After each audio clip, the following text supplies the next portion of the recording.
Film Pulse is supported by the kind donations from listeners like you. Please consider subscribing to our Patreon at patreon.com/filmpulse for just $1 a month and help keep the podcast on the air. Thank you so much and enjoy the show. This is Ryan Watches a Movie, where we get our friend Ryan to watch a movie and tell us what he thought. Going balls out in the lumberyard. Watching the Grunion Pro Magi. If you're listening to this, don't even waste your time. Hello and welcome to Ryan Watches a Movie. This is episode number 260. My name's Adam Patterson. Today we're joined by Kevin Rakestraw. How are you, Kevin? Pretty good. Also joined by Ryan Holes. How are you? Pretty good. All right.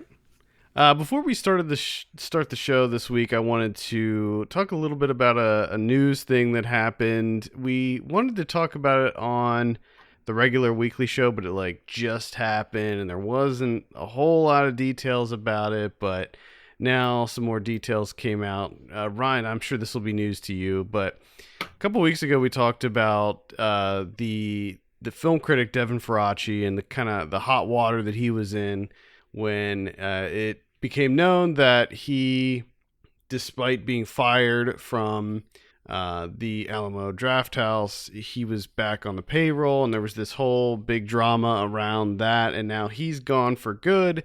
And then probably a week later, maybe even less than that, there were some more allegations thrown at Harry Knowles, the owner of Ain't It Cool News, and Harry Knowles happens to be one of the founders of Fantastic Fest, along with Tim League of the Alamo Drafthouse. Oh, I'm gonna say a pretty big douchebag. So Ryan, yes, we'll get to that. So Ryan, I take it you haven't heard about any of this stuff that's...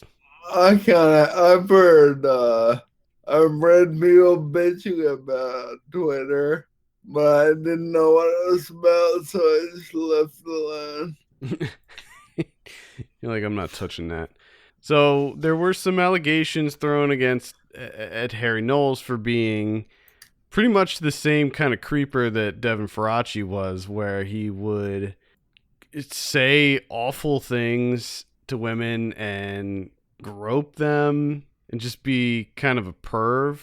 And I guess a lot of these women just kept quiet. One of the big things is that a lot of these people were either employed by the Alamo Drafthouse or worked for Birth Movies Death, which is also owned by the Alamo Drafthouse, or were involved with Fantastic Fest. And when several of these women approached Tim League, he kind of was, he wasn't happy about the situation. He was appalled by the situation, but it seems like he sort of tried to sweep it under the rug and was just like, well, just don't get near him. Just don't be around him anymore. And I think that that's one of the big things that's causing some of the outrage here, is that both Tim League and his wife sort of knew that Harry Knowles was a creeper, and they didn't really do anything about it. Well, now, of course, all ties have been severed with him. Three of the main, I think they're the main writers. There's certainly writers that have been with Ain't It Cool News for a very long time. They all left the site. Ain't It Cool News was dropped as a sponsor for Fantastic Fest, and Harry Knowles was not in attendance. He made it sound like he voluntarily didn't go, but it seems to me like he was asked not to attend. I brought him a spot for his tripod. Yeah. So if you want to kind of get the whole long lowdown of all of this stuff, the Daily Beast came out with a very lengthy article today that sort of goes over all of this stuff that's been going on. And I think it's worth reading, because I definitely think that this is something that people need to be having conversations about, especially people in the indie film world like us, because this is not okay, and I think that it needs to be discussed. Kevin, have you perused this article? I did peruse this article, and I don't know if you saw, because this happened after you sent me that article, but Lewis Black, who is like the co-founder of South by Southwest, Yeah, Did you see his response? I did see it, and What the? I would say that his response is baffling, to say the least. I think his response might be the worst that I've seen. It's In not the really. sense that he makes it seem like, number one, he makes it seem like Harry Knowles gave these people, he uses the term power and prestige, which Yeah. I don't think so. I don't think that they got that from Harry Knowles, of all people. And then to say that, the moment an opportunity arises for them to turn on him, that's what they did with a ruthless vengeance, in his words, which you got to be kidding me. Which is utter bullshit. That is utter bullshit. This guy is a fucking parasite. He was an asshole from the beginning. Most people knew that he was an asshole. I mean, he was certainly an asshole to us in the few interactions that we've had with him.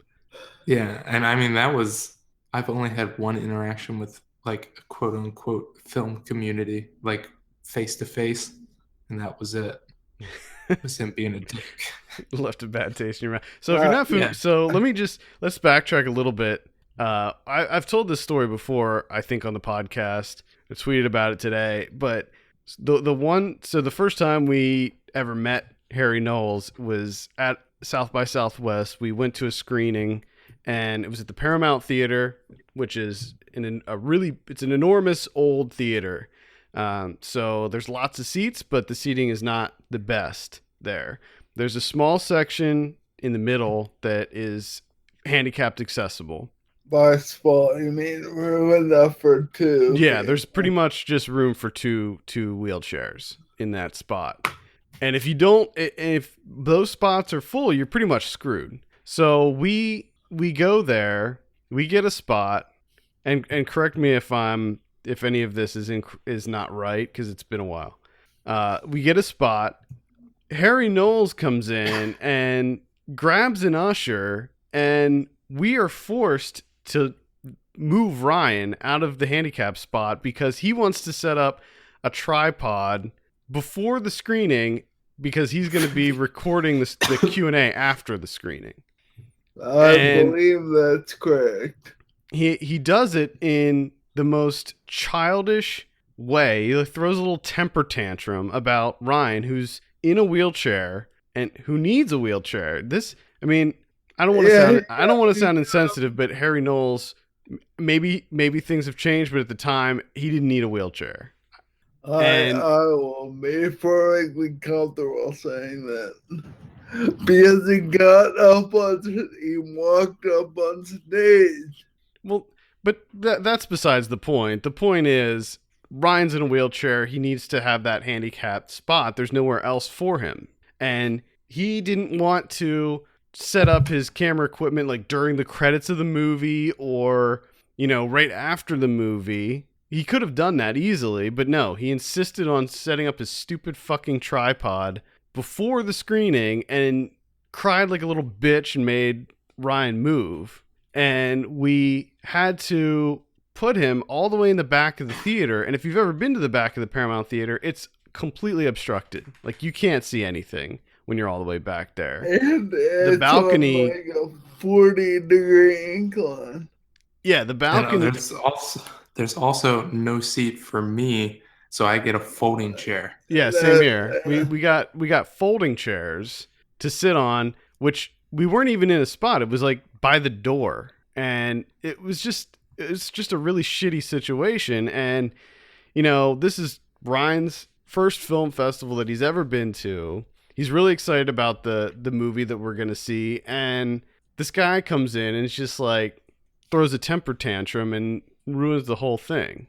It's just and he was such a petulant little turd that I knew from that moment that this guy was a fucking asshole. And then, all this stuff. Now, I get it. Ain't It Cool News?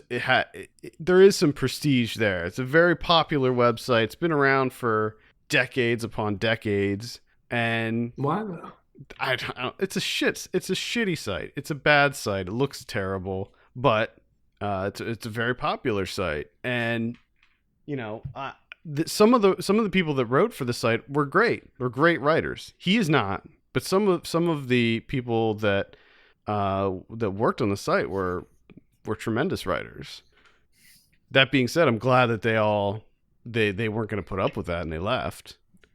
And some people have been there for Eric Vespe's been there for 20 years. He started working at the site when he was 16. Jeez.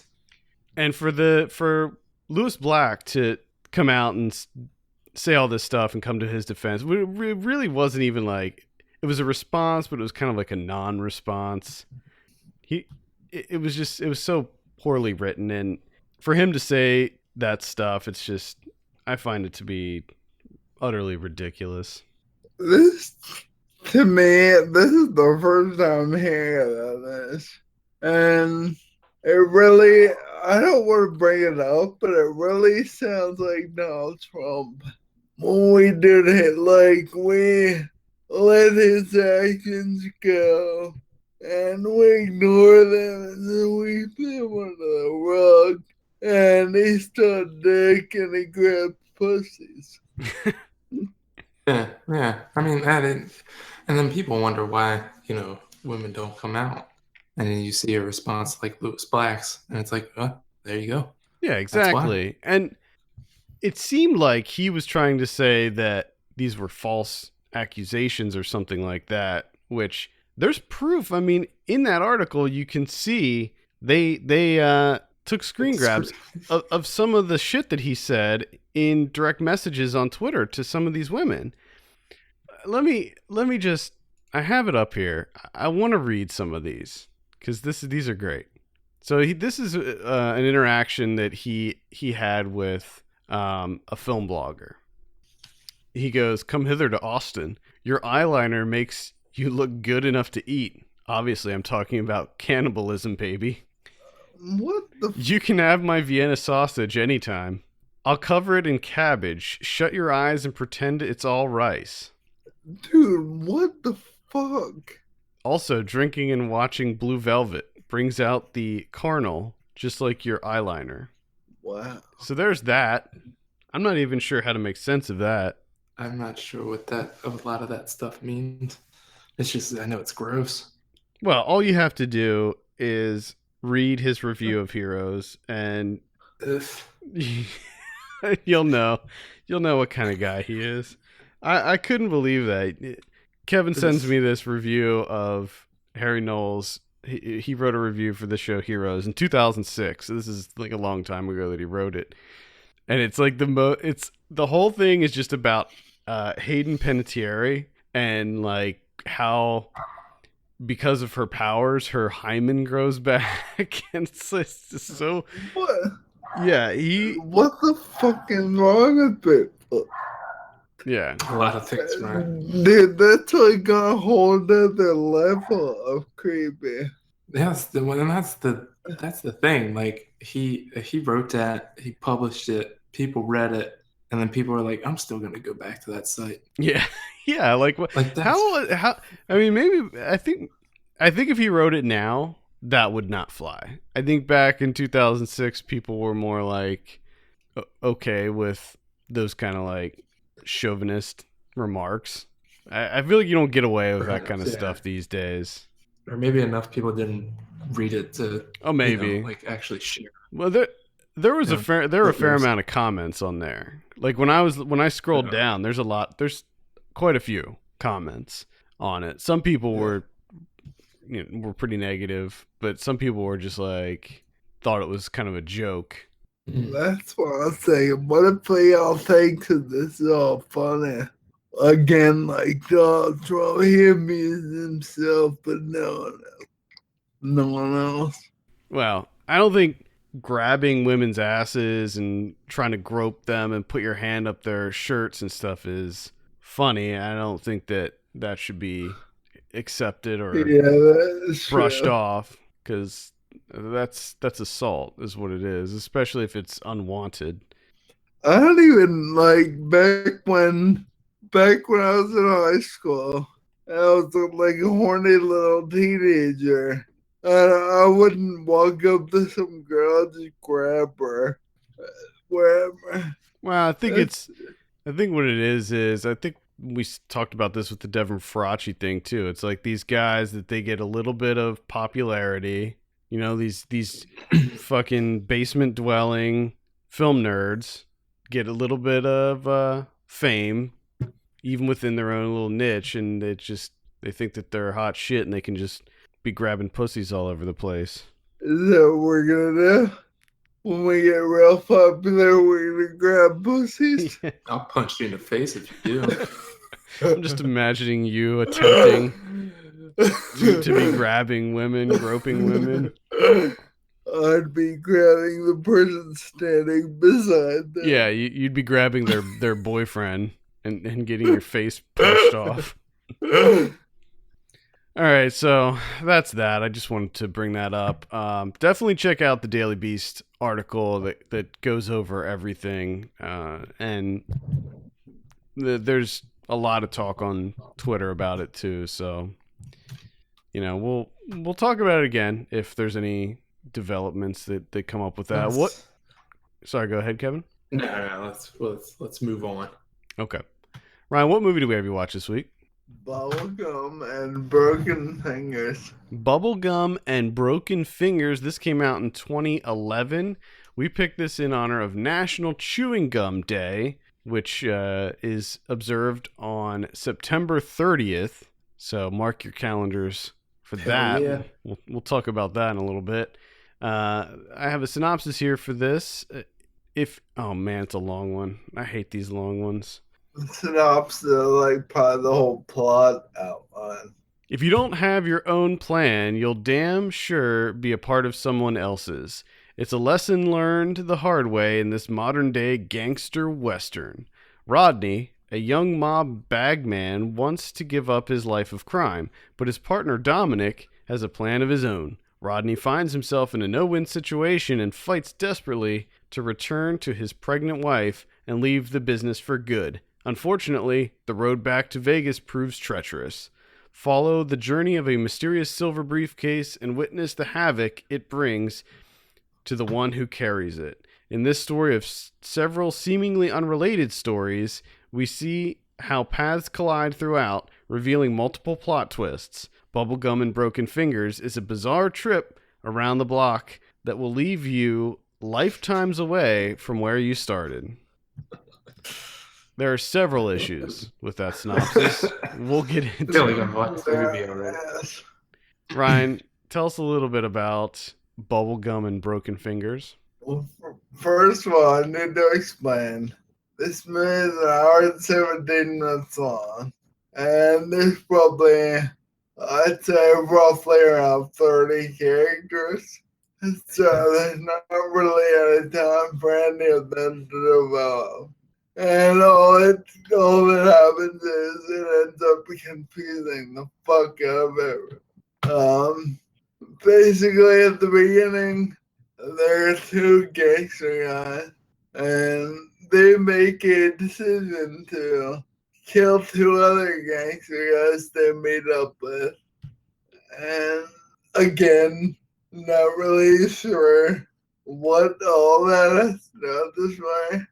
Besides, the one guy wants to be a different person and get away from his life of crime.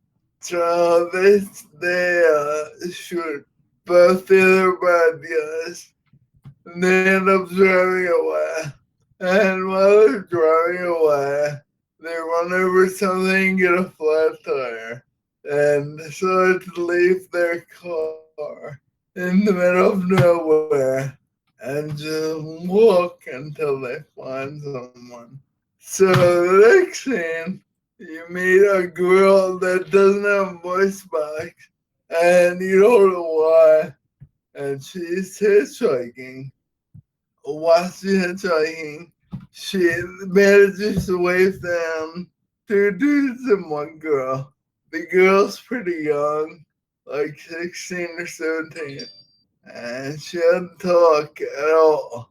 She only shakes her head yes or no.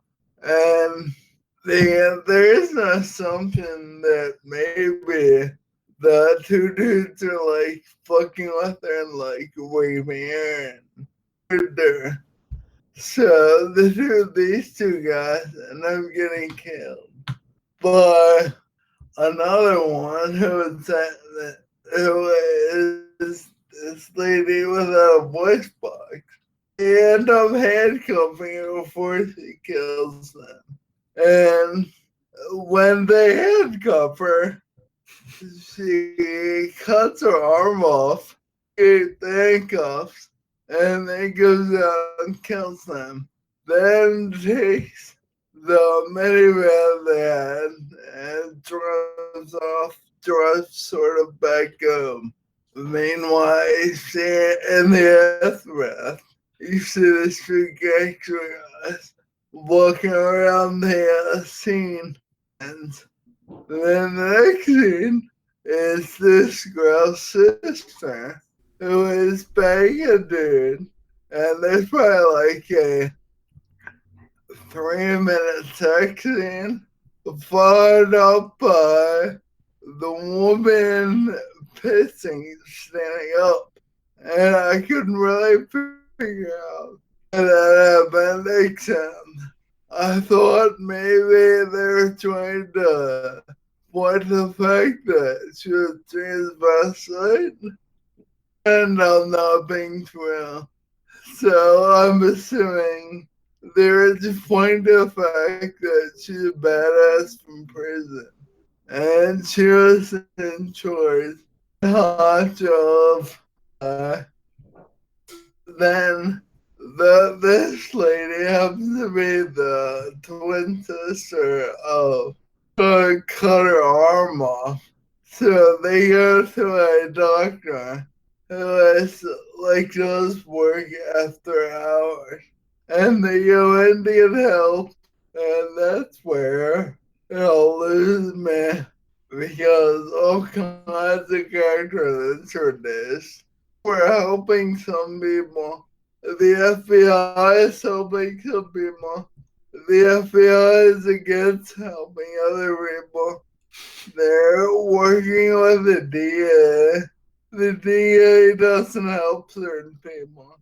It makes sense to me.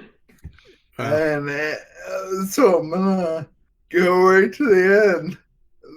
They're at a airport in the middle of nowhere, and everyone ends up dying except for the girl with a voice box and the young girl.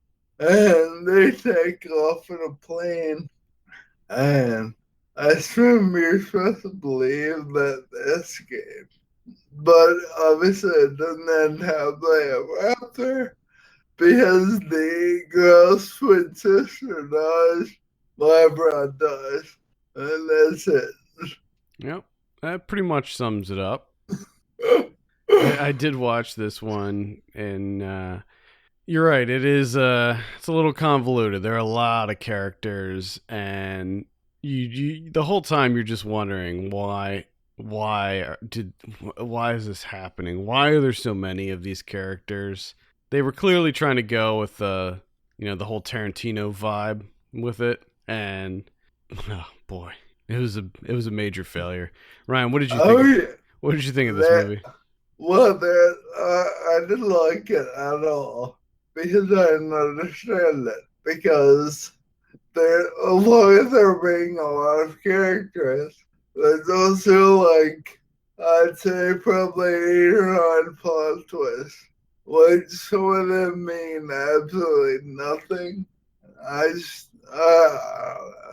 mean, well, a lot of the actions of the people made zero sense at all. Like, yeah. there was the U.S. Marshals, and then there was the FBI and the DEA, and then there's this, I can't even remember what they called them. The friend, it was like called, like they were called like the Friends Club or something, like the Best Friends Club, and those were like the twin sisters, and then some other women who were assassins, and they were gonna try to steal this briefcase also.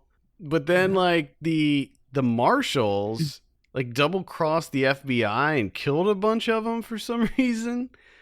Okay. That And didn't. the one FBI guy is trying to retire, and he's trying to have 100% play or 100% arrest record. He survives And, though. He's another one that survives. oh yeah, I was just thinking of that last. It, Oh yeah, he they does. show him he gets shot, but he was wearing a bulletproof vest. Yeah. Oh, nice. But all the other best FBI, DA, and all that shit, they all die. Yeah, all the best friends club, they all die, and there's some other miscellaneous people that also get killed. A lot of this takes place inside this weird urgent care facility that What? apparently is closed. It was so funny. There's the scene where the girl that cuts off her own hand with a tin can, mind you. She uses a tin can to cut her hand off. She ends up they call this doctor that they know, but the receptionist answers it and she goes, "We're closed," and then just hangs up the phone. And it's like, you're a hospital. What are you doing? Like, you just hang up on somebody that says they need help? And that same character later on ends up trying to bang the doctor because she has some fantasy, which is spoiled because obviously he's trying to like save hands and save body parts so there's no sex. Well, the whole movie feels like it's like a softcore porn, but there's no sex in it. There's that one scene, Yeah. and that's it. Like, there's no nudity in this movie. The violence is not really. It's not that violent. It's just It it's seems like weird. they It feels like a softcore porn minus the sex. It seems like they have the reason that they have 30 characters or so is so they can kill them or kill a large portion of them. Kind of give them something to do. I guess. It's like Crash, but very, very short. Like no one has any time to develop it all, except the main characters. They say It's like that movie Go. I just Yeah. can't believe that it's almost 2 hours. Oh yeah, Insane to me. it's an hour and 50. This movie's no joke. It's deep. It's got depth. Wow. I also noticed that a lot of the characters, for some reason, their voices didn't match their bodies. I don't know if it was just if they were ADR or what, but like the doctor, he had this like super baritone voice, and he sounded like a radio announcer or somebody. Yes. It didn't match up. It seemed odd. But Like if the girl that cuts her arm off, she's a badass. But everyone else in that movie sucks. the one scene I liked was when they forced this doctor to sew her hand back on, but Yes. it was did not work, and her hand turned completely black, and then she just ripped it off and threw it in the garbage. That was also my favorite. I don't. That was like the one scene that I enjoyed in that movie.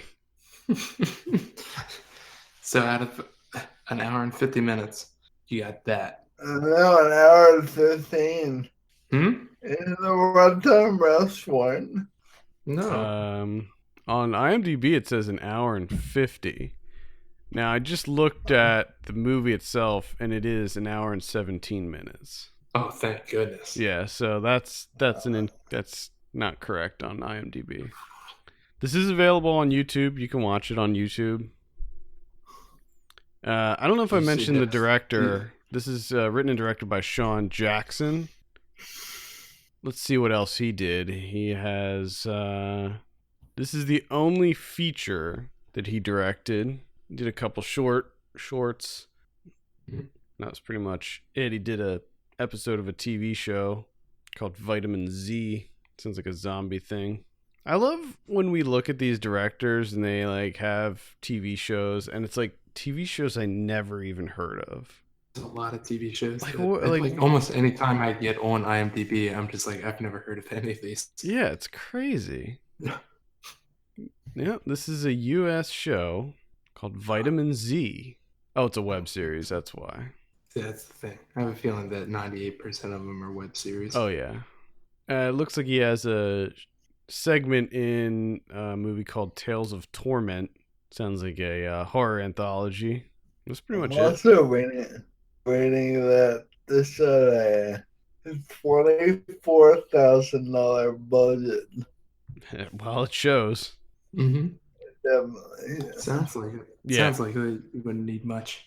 It had a very low budget look to it. Everything was shot on digital. Everything was too bright. Just it looked like crap. How was the bubble gum in this movie? It was Bazooka Joe. Yeah, but it was like a knockoff. It was like a German version. Oh yeah. I can't remember the name of it, but it was like the German version of Bazooka. The whole Broken Fingers thing. I'm not sure. I'm not sure about that. It happens in one scene. She just randomly breaks this dude's fingers, and that's it. And the gum is really only in one scene. It seems like they played like a really, really big role here. Seems like, to get top billing in a title like that. Yeah, well, what is there more of, Bubblegum or Broken Fingers? I'd say Bubblegum. There is more Bubblegum. Yeah, because like for some reason she like randomly is chewing gum and like giving the gum to the little girl Heidi. It's she finds it from those Jordan guys. The German guys that was a whole like weird side plot that didn't go anywhere and wasn't developed at all. Yeah, it's just some girl along for the ride. I mean, I think that they were doing horrible things to her. Yeah, but yeah, I'm pretty sure that's why she's a mute. She's like very timid. Yeah, just bad stuff all around. It's not even like fun to watch in a so bad it's good way. All right, Ryan, any final thoughts before we give you a drum roll on this? No. All right, what do you give Bubblegum and Broken Fingers? 1. That is a 1 out of 10. This was pretty bad. I really hated this.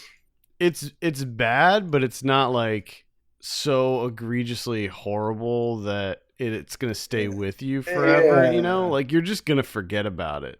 Yeah. It sounds like an overall like zero enjoyment. Yeah, there's just nothing. There's nothing about it that's. It just really, when I was watching it, just really pissed me off the entire time because I was like, what is the purpose of any of this? Like I said, it seems to be very clearly a Tarantino ripoff to me. Those are usually not good. They try to have these kind of like pseudo-intellectual conversations, and the dialogue attempts to be very snappy, but it's not. It falls short.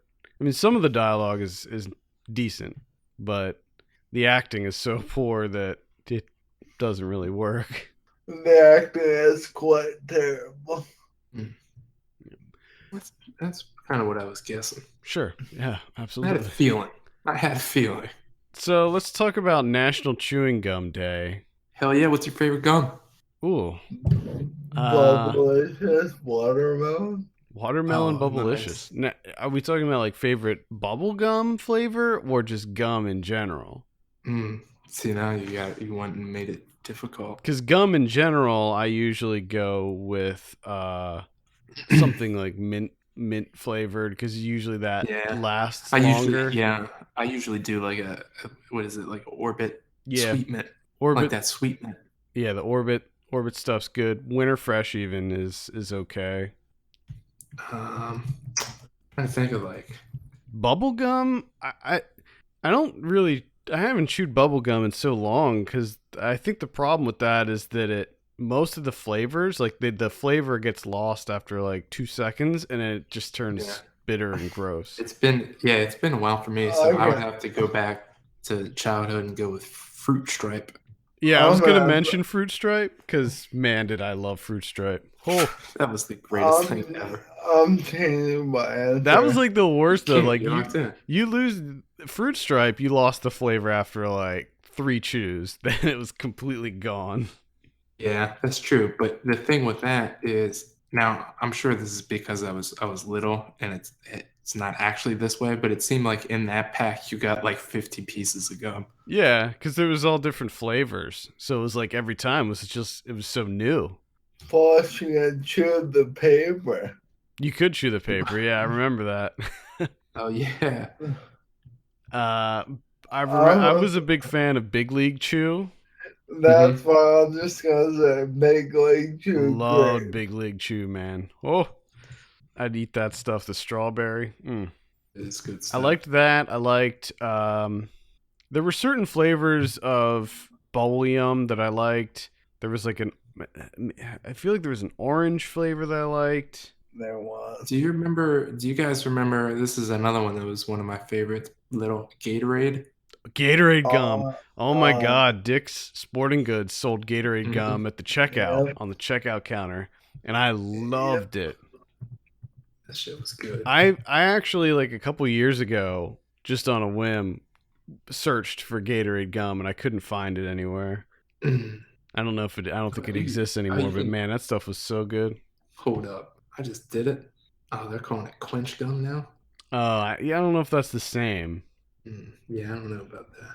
There was also a flavor of, I think it was bubble yum that I liked. It was white. It was like I don't know what flavor it was, but I remember the gum was white and it was in that like little cube shape that bubble yum is in.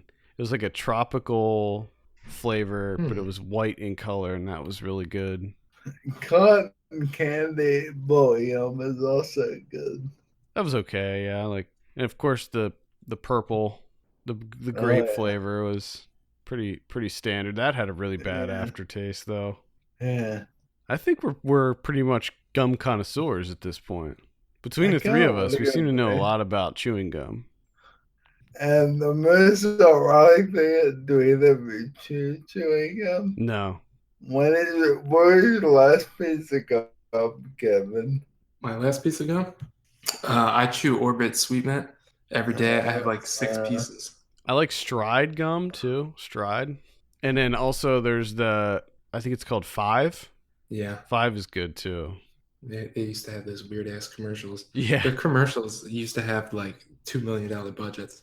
Ridiculous. They were pretty elaborate. I sometimes get gum. Like if I'm in a pinch, I'll get a pack of gum. Mostly I have Altoids. That's what I use to freshen my breath. I'm like very concerned about my breath, like especially in a work environment. If I'm in a social situation, I'm really cognizant of my breath and I'm always concerned about having bad breath because I know that if I'm around somebody that has bad breath, it ruins my day. So you don't want to be that guy. I don't want to be that guy, so I always have something to keep that shit fresh. Got it. But usually it's Altoids. Fair enough. So how do we observe National Chewing Gum Day? Buy a pack of your favorite flavor of chewing gum and share it with your friends. And then use the hashtag Chewing Gum Day on social media. Simple enough. Simple enough. Yeah, simple enough. In 1848, John B. Curtis developed and sold the first commercial chewing gum, which was called the State of Maine Pure Spruce Gum. Nice. All right. There it is, National Chewing Gum Day. Have a blast. Any closing remarks, Ryan? Don't watch us. Okay. Avoid bubblegum and broken fingers. I think that's going to do it for this week. Thank you so much for listening. You can send us your questions and topics to podcast@filmpulse.net. You can follow us on Twitter @filmpulsenet, @filmpulsekevin, and @mylegsdon'twork. If you have a minute, take a look at our Patreon page, patreon.com/filmpulse. Consider helping us out by becoming a subscriber. For Kevin Rakestraw and Ryan Holes, my name is Adam Patterson. We'll see you next week. Don't watch us, man.